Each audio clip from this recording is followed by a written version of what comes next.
ನಮಸ್ಕಾರ ಹುಬ್ಳಿ ಮಂದಿ, ನಾ ನಿಮ್ ಚಿನ್ಮಯ್. ಇವತ್ತು ಧಾರವಾಡ ಮುಗಿದ್ ಹುಬ್ಳಿ ಬಂದೀವಿ. ಇವತ್ತ ಇಲ್ಲಿ ಡೇ 1 ಡೇ 2 ಅಂತ ಏನಿಲ್ಲ. ಇವತ್ತು ನಾವು 2 ದಿನದಾಗ ಎಲ್ಲಾ ಸ್ಪಾಟ್ ಮುಗಿಸಾತೀವಿ. ಇವತ್ತು ನಾವು ಬಂದಿದ್ದು ಗುರುದತ್ ಭವನ. ಇಲ್ಲಿ ಮಿಸಳ ಮತ್ತು ಬ್ರೆಡ್ ಟೋಸ್ಟ್ ನನ್ನ ಫೇವ್ರೇಟ್. ಮಧ್ಯಾಹ್ನ ಟೈಮ್ ಬಂದೀವಿ, ಮಿಸಳ ಬ್ರೆಡ್ ಟೋಸ್ಟ್ ಸಿಗುದು. ಅಕ್ಕ ಬರ್ರಿ ಟ್ರೈ ಮಾಡೋಣ ಹೆಂಗೈತೆ ನಾನು ನಿಮ್ಗೆ ಹೇಳ್ತೀನಿ.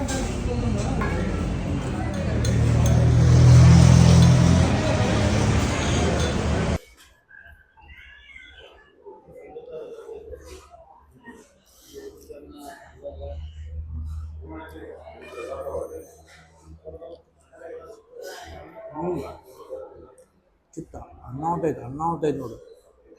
ಚಿತ್ತ ಈಗ ನಾರ್ಮಲ್ ಮಿಸಳ ಪಾವ್ ತೊಗೊಂಡಿಲ್ಲ, ನಾರ್ಮಲ್ ಮಿಸಳ ತೊಗೊಂಡಿವಿ. ಅನ್ನ ಹೊಂಟೈತೆ. Bread toast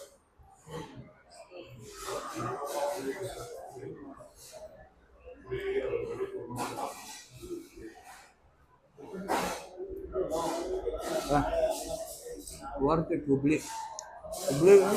Hubli starting point ನಮ್ಗೆ ಇದು ಗುರುದತ್ ಭವನ. 2 ಐಟಮ್ ಕ್ಲಾಸ್. Thank you. ಮತ್ತು ನೋಡಿದ್ರಲ್ಲ ವಿಡಿಯೋ, ಏನು ಚಿತ್ತಿತ್ತು ಹೇಳ್ರಿ. ಮಿಸಳ ಆತ, ಬ್ರೆಡ್ ಟೋಸ್ಟ್, ಅನ್ನ ಹುತ್ತಿತ್ತು. ಬರ್ರಿ ಟ್ರೈ ಮಾಡ್ರಿ, ಯಾರೇ ಟ್ರೈ ಮಾಡ್ರಿ, ಕಮೆಂಟ್ ಮಾಡ್ರಿ. ಪಲಾವ್ ಮಿಸ್ ಆಗೈತಿ, ಅದು ಈವ್ನಿಂಗ್ ಸಿಗ್ತೈತಿ. ನಾವು ಏನು ಮಾಡಕ್ಕೆ ಬರಂಗಿಲ್ಲ. ನಾವು ಭಾಳ ಶಾರ್ಟ್ ಟೈಮ್ ಇಟ್ಕೊಂಡು 5 ವಿಡಿಯೋ ಮುಗ್ಸಾಕ್ ಬಂದೀವಿ. ನೆಕ್ಸ್ಟ್ ವಿಡಿಯೋನಾಗ ಸಿಗೋಣ. Take care. ಭಾಳ ಮಂದಿ ಬರತಾರೆ ನಾಳೆ. ನೆಕ್ಸ್ಟ್ ವಿಡಿಯೋ ಅಂತೂ ಚಿತ್ ಮಂದಿ ಬರತಾರೆ. ಅಲ್ಲಿ ಮಟ್ಟ ಟೇಕ್ ಕೇರ್, ಬಾಯ್.